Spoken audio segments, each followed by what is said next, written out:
बालों वाली बहू। मनोरमा का चेहरा और बदन बालों से भरा है, इसीलिए कोई भी लड़का उसकी ओर देखता तक नहीं है। जो भी लड़का उसे देखने आता वो उसे रिजेक्ट कर देता। एक रोज मनोरमा की सहेली संध्या उसके घर आती है। तभी सीता उससे कहती है, बेटा अब तू ही कुछ कर, नहीं तो ये कमारी ही रह जाएगी। आजकल तो क्या कुछ चला है जिससे बाल हट भी जाते हैं। हमारे जमाने की तरह थोड़ी ना है जहाँ किसी चीज की सुविधा ही नहीं थी। आज चिंता मत करिए आंटी, इस बार मैं मनोरमा की शादी करवा के ही अपनी ससुराल जाऊंगी। अरे बेटा भगवान तेरा भला करे। संध्या मनोरमा के पास जाती है और उसे कहती है, मनोरमा, हम सब दोस्तों की शादी हो गई है, बस एक तू ही बची है। तू भी इस लगन में सलट जा। मुझ जैसी लड़की से कौन शादी करेगा, तू ही बता। तुम सब तो इतनी सुंदर सुंदर हो कि कोई भी देख कर ही मर मिटे। कहाँ मैं बालों की खान, लड़का देखते ही भाग जाता है।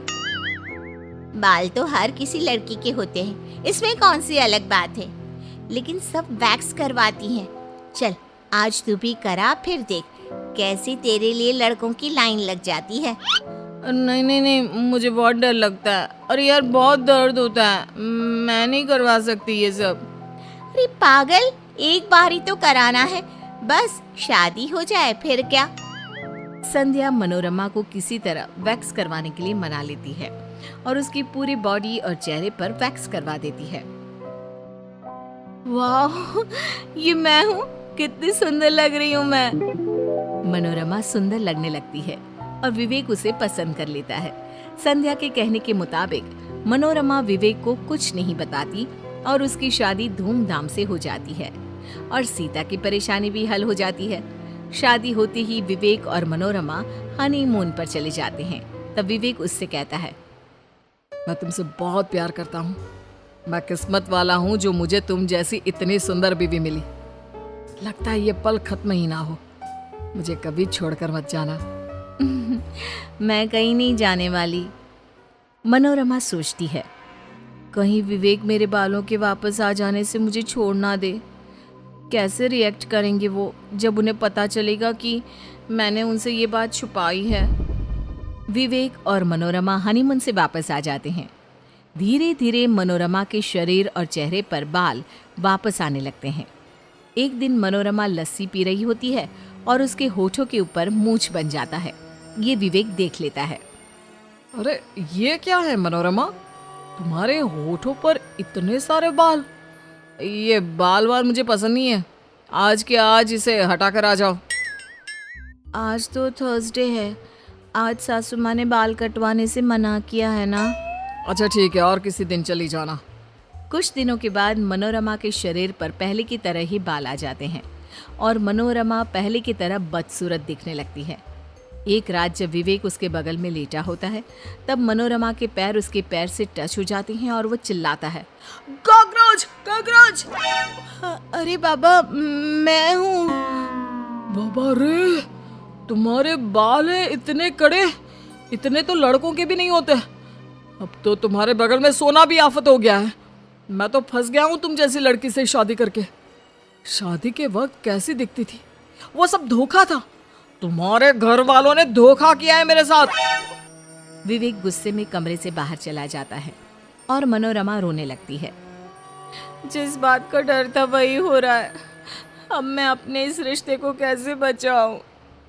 विवेक अब मनोरमा से हर वक्त चिढ़ा रहने लगता है और एक आंख भी उसे देखना नहीं चाहता। अगले दिन मीता अपनी बेटी के साथ उसके घर आती है। मनोरमा उसकी बच्ची को जैसे ही अपनी गोद में लेती है, वो चिल्लाने लगती है, मेरी फूल सी बेटी को तुम कांटे चुभाती रही। इतना भी समझ में नहीं आता कि इतनी छोटी बच्ची को गोद में नहीं लेना चाहिए जब इतने सारे बाल हो। धीरे धीरे मनोरमा के ससुराल वाले उससे दूरी बनाने लगते हैं। मनोरमा अकेली पड़ जाती है। एक रोज मनोरमा विवेक को रात का खाना देती है और तभी उसके खाने में बाल आ जाता है। हर जगह बाल ही बाल, दुखी हो गया हूं मैं तुमसे, छोड़ दो मुझे। जीना हराम हो गया है मेरा जब से तुम आई हो। मैंने इतनी मेहनत से बनाया है, कम से कम खा तो लीजिए। विवेक खाना खाए बिना उठ जाता है और भूखे पेट सो जाता है। मनोरमा के लिए एक एक दिन काटना भारी हो जाता है। कुछ दिनों के बाद विवेक के एक फ्रेंड की शादी होती है और मजबूरी में विवेक को मनोरमा को अपने साथ ले जाना पड़ता है। लेकिन जैसे ही विवेक पार्टी में पहुंचता है, उसके सारे फ्रेंड्स मनोरमा को देखकर उसका मजाक बनाने लगते हैं। ये बीवी है या भालू, कोई अंतर ही नहीं है।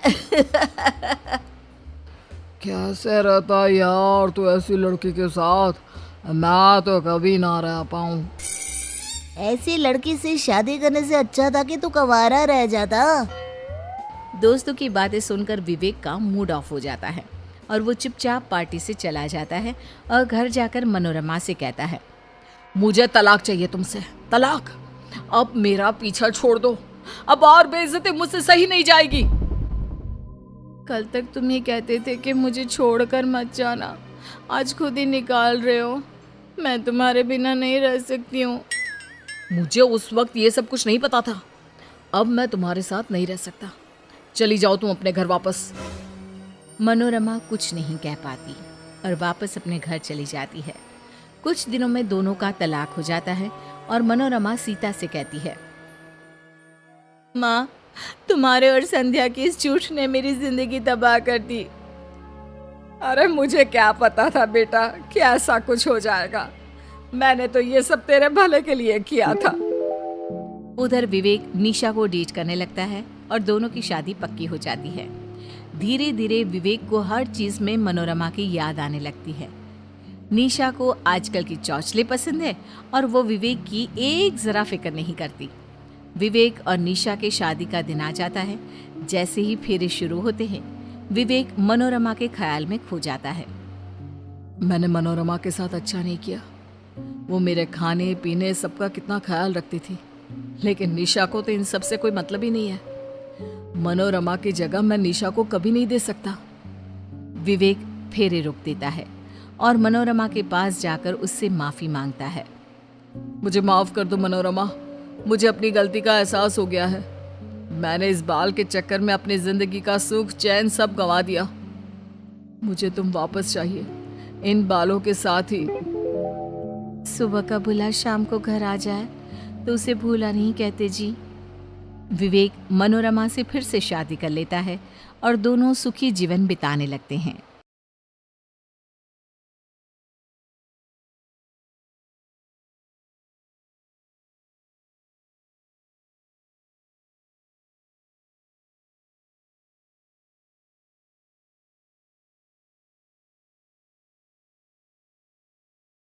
कैरेक्टर सारे सुपर हीरो, कोई डीजे आलोक, कोई के जीरो, बनाते सब प्लान बड़ा, टीम हमारी नंबर 1 बड़ा। जोन में भागो, पीछे देखो, ग्रेनेड फेंको, दुश्मन से उलझो, गाड़ी चलाओ, बॉम्ब चलाओ, चिकन डिनर नहीं, बुया लाओ। मम्मी बोली अब बस कर, मैंने कहा बस एक बरमुडा या कलाहारी जाएं, टीम बना के मैच रचाएं। स्नाइपर या M47, मारो हेडशॉट, फील हो हैविंग। लेकिन बच्चे ये याद रखना, गेम है खेल, बस समय पे रखना। पढ़ाई खेल भी जरूरी है, जीवन की असली विक्ट्री वही है।